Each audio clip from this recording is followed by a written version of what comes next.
What if I told you that one of the fastest rising young stars in the music world, an artist who seemed to appear out of nowhere, who broke records, and who captured the attention of millions, might not actually be in control of her own career? What if her meteoric success was less about talent and more about a hidden $50 million contract, carefully designed to influence and corrupt the very audience that idolizes her? That's exactly what Jaguar Wright is claiming about Tyla, the South African singer who took the world by storm with her breakout single Water. The catchy song, the viral dance, the awards, it all looked like the dream come true. But according to Wright, it's actually the product of something far more sinister. She says Tyla isn't just another pop star, she's an industry plant, groomed and financed by shadowy figures, with an agenda that has little to do with music and everything to do with shaping young minds. Tonight, we're unpacking the rise and unraveling of Tyla, from the controversy surrounding her lyrics, to accusations of cultural betrayal, to the rumors of powerful figures pulling the strings behind her career. Stay with me, because this story is not just about music, it's about control, influence, and the dark side of the entertainment industry. Tyla's journey seemed like something out of a fairy tale. In 2023, Water wasn't just a hit, it was a cultural earthquake. The track went viral on TikTok, sparking a global dance challenge. Clubs couldn't stop playing it. Kids were uploading clips, celebrities were reposting the moves, and in just 3 months, Tyla amassed over 1 billion Spotify streams, an achievement that takes most artists years, if not decades. By the time she released her debut project, she was outpacing superstars like Beyoncé on certain charts. A Grammy followed, making her the youngest African artist to win one. Overnight, she became the face of a new global Afro-beat wave. But almost as quickly as she rose, cracks started to show. Jaguar Wright, who has made a name for herself as one of the industry's loudest truth-tellers, set her sights on Tyla. Her critique wasn't just about music, it was about morality. She pointed directly to Tyla's breakout single Water. The lyrics, "Make me sweat, make me hotter, make me lose my breath, make me water," were undeniably provocative. Wright argued that if Tyla's fan base consisted largely of young girls between the ages of 7 and 17, then those lyrics weren't just inappropriate, they were dangerous. Wright painted a disturbing picture. She warned of young girls mimicking Tyla's moves, singing along to sexually suggestive lyrics without fully understanding them, and creating an environment where predators could thrive. She accused the industry of deliberately crafting content that sexualizes children, then handing it to artists like Tyla to deliver to massive, impressionable audiences. And she claimed it wasn't accidental, it was part of the deal. That deal, Wright alleges, was worth $50 million. A contract signed not just to launch Tyla's career, but to ensure her influence over young audiences. According to Wright, this isn't about one hit song. It's about long-term control, about packaging entertainment that normalizes ideas children should never be exposed to. But Tyla herself has pushed back on criticism. She insists that she's simply being herself, that her performances are authentic expressions of her culture, and that whoever likes it can embrace it. Yet those defenses have only raised more questions. Take the infamous VMA moment.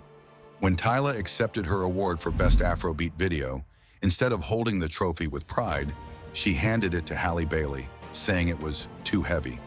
For her fans, it seemed quirky. For her critics, it was disrespectful.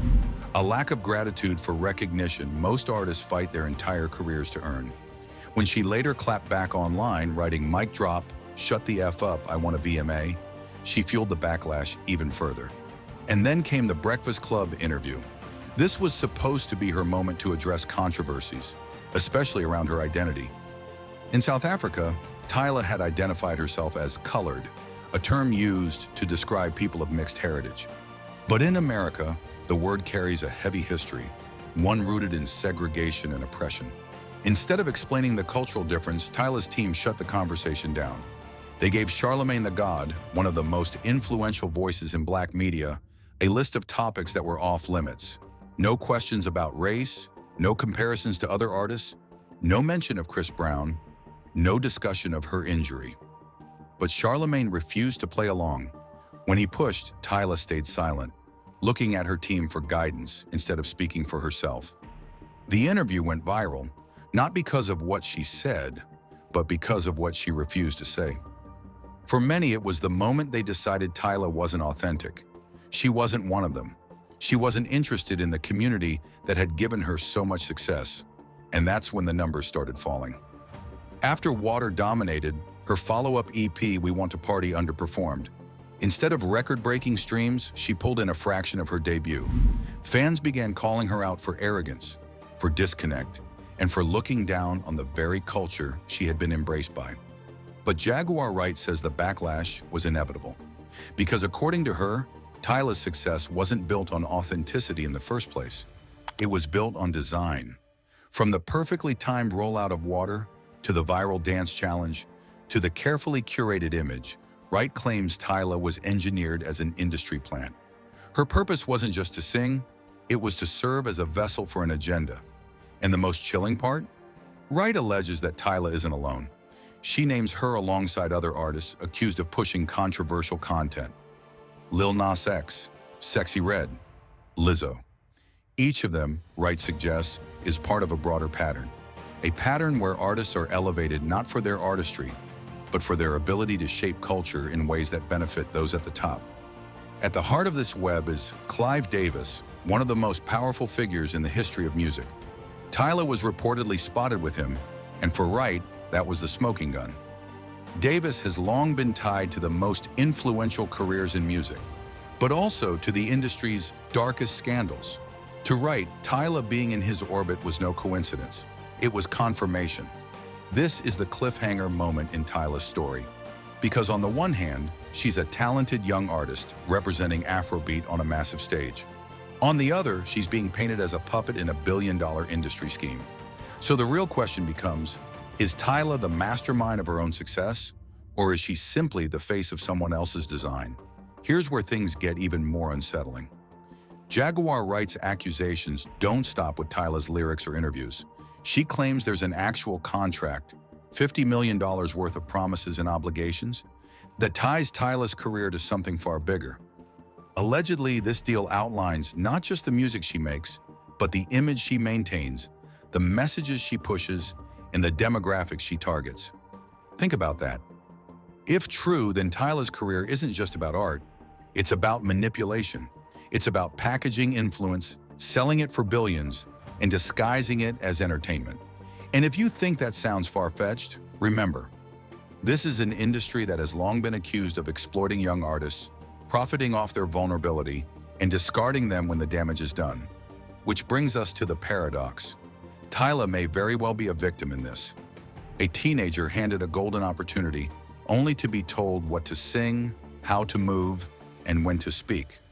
Or, as some argue, she may be complicit, willing to play the game, cash the checks, and ignore the consequences. Either way, the ones paying the price aren't her or her team. It's the young girls idolizing her, copying her moves, repeating her lyrics, and absorbing her messages without realizing what they mean. Here's the truth that can't be avoided. Tyla's story isn't really about Tyla at all. It's about an industry that thrives on control, controversy, and chaos. It's about corporations that don't see young artists as people, but as products. And it's about audiences, children, being treated not as fans, but as markets to be shaped. Jaguar Wright's allegations about Tyla's $50 million contract may sound shocking, but they echo a pattern we've seen before. An artist rises out of nowhere. Their career explodes overnight. The machine props them up. And then, when the controversies hit, when the backlash comes, when the numbers fall, the same machine either rebuilds them or replaces them. For Tyla, the cost may be her authenticity. For her fans, the cost may be far greater, because every lyric, every dance move, every interview isn't just content, it's messaging. Messaging that shapes how millions of young girls see themselves, their worth, and their place in the world. And if that messaging is corrupted, then the damage is incalculable. So what do we make of all this? Tyla's meteoric rise proves how fast the industry can create a star, but her controversies show how fragile that success is when audiences sense something isn't real. Jaguar Wright's claims add another layer. A disturbing possibility that Tyla's career was never about her, but about an agenda. Whether or not the $50 million contract exists, whether or not she's truly an industry plant, one thing is certain: the way her career has been rolled out, packaged, and managed raises serious questions. Questions about authenticity, about accountability, and about the way the entertainment world treats both artists and fans. And maybe that's the lesson here. Tyla's story isn't just a cautionary tale for young artists. It's a warning for us, the audience, to look past the viral moments, to question what we're being sold, and to demand more from the people shaping culture. Because as long as we keep consuming without questioning, the machine will keep running. But now I want to hear from you. Do you think Jaguar Wright is exposing the truth about Tyla and the industry behind her? Or is this just another example of an artist being torn down at the height of their fame? Drop your thoughts in the comments below. And if you found this breakdown eye-opening, make sure to hit that like button, subscribe to the channel, and turn on notifications, because the next story we're covering, it's even messier.